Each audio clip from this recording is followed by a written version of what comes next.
Hey everyone, I just wanted to give you a quick overview of some of the products, things that like physical things that I use to support my piano practice and things that I think you might benefit from. So if you like anything here that I show you, I'm going to link them in an email so you can check them out.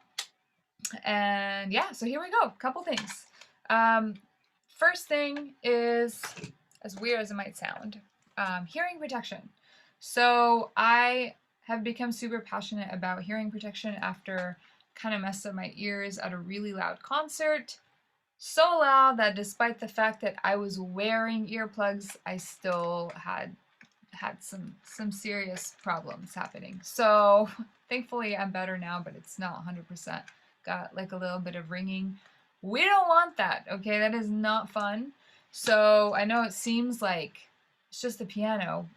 That's exactly the problem. Um, the human ear is not made to withstand really loud noises. So our world now with like cars and machines and all of these kind of things is much louder than it's supposed to be. So I think it's something like 85 decibels. Like we're not supposed to listen to anything louder than 85 decibels for longer than I think it was 15 minutes before you have permanent hearing damage. And you might not notice the permanent damage until years later. You know, that's why when old people start going deaf, it's like, oh, they're just old.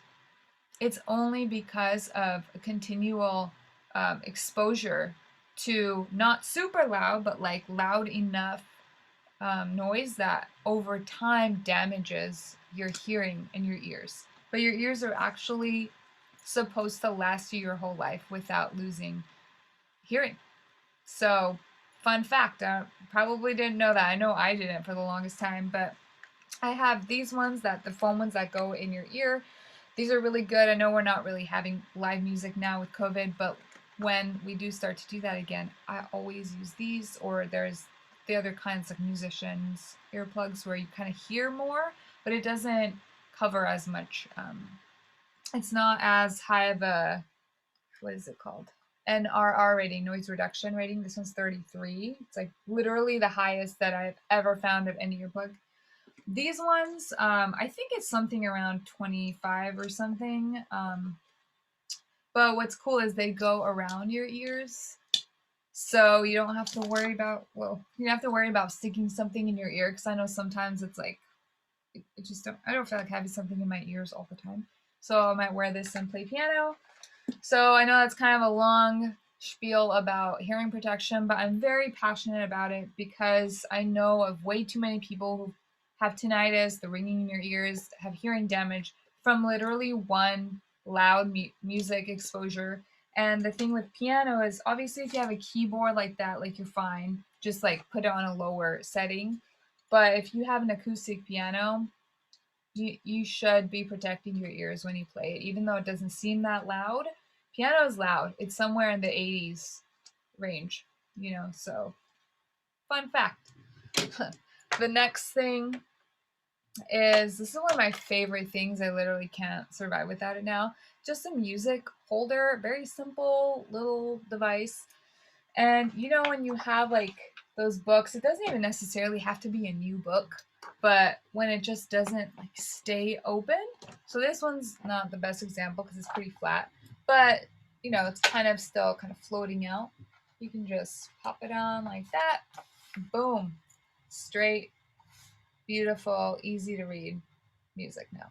So it's just a music holder. I'll link it on it. It's right on Amazon. I'll link it for you. The next thing, I'm going to bring up the book next. This book is it's one of the best books I have ever read in my life, and I read a lot, especially if you're an artist, but it's not limited to people who are doing art. It's any kind of work that you feel called to. So it will change your life. It's called The War of Art by Stephen Pressfield. 100% highly recommend to every human on the planet. Again, one of the best books I have ever read. I'm 30 years old and I read a lot. So in my whole life, if I'm picking this as, I would say top 3 in no order, just top 3 of the best books. Definitely check it out, read it. It will change your life. The next thing is a metronome. I have a digital metronome. So this is just because I don't like always having my phone on me, and we're always in our phones like this all day. And it drains the battery too to always use the tempo metronome in there. So this is really awesome. Plus, when you go to, mess with it and change the speed or something, you don't see like, phone call coming in or somebody texting you. Or if somebody calls you, the metronome stops, period. So you get distracted. So if you want a distraction-free practice session, definitely get yourself a digital metronome. I also have one of the manual ones, but they're not as good, and you always have to keep winding it, and it's not exactly precise as a digital. So highly recommend this one. Is Korg TM60. I really like it just because the interface is very simple. As you can see, it's also a tuner, so if you play a string instrument, you can tune on here too. So really awesome. The next thing, just got a couple more here, is a stopwatch or a timer, and a timer. It's both. And you can the reason I got this is it's just something really satisfying about having like a counting down ticker for how long you're going to practice. So an ideal practice session, depending on your focus length, is anywhere from 60 minutes to maybe an hour. 60 minutes to an hour. I like to do, when I'm doing something really focused, 45 is like the max I'll go, and then I'll take a break, and then I'll come back, and maybe like if I'm having a really like practice day, I'll do like 4 sessions of like 45 minutes. So it's just good to see it ticking down, and then when you need to take a break too, so that you don't get so fatigued where you're like, I'm not going to practice for the rest of the day. You might just need a few minute break and then come back. So another reason, another thing where you don't have to use your cell phone, because I used to use my cell phone for the timer, and I like having different things to not have to use a cell phone always. Plus that keeps you focused on your practice session. So the next thing, just got 2 more. This is a recording device. Again, I find myself always on my phone too much, right? And I'm somebody who's not like super led astray by like social media or anything. Like I don't really spend that much time on that on my phone, like sometimes, but I'm pretty good with it. But I do find myself constantly checking, looking at texts, looking at emails.